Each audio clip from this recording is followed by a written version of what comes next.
All you need is one tablet and your windows will be crystal clear. It's the fastest and most effective way to clean windows right before the holidays. You can easily make it yourself using products found in almost every kitchen.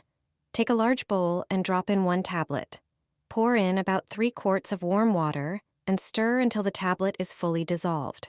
Then soak a microfiber cloth in the solution and thoroughly clean the windows. A dishwasher tablet effectively removes dirt, dust, and residue while also polishing the surface, leaving the glass streak free. For best results, avoid washing windows in direct sunlight, as the solution dries too quickly on warm glass and leaves marks. Frosty conditions are also not recommended. The order of cleaning matters as well. Start with the window frames, then clean the glass, and finish with the window sills. Finally, dry everything thoroughly, preferably using microfiber cloths, as they do not leave lint or dust behind.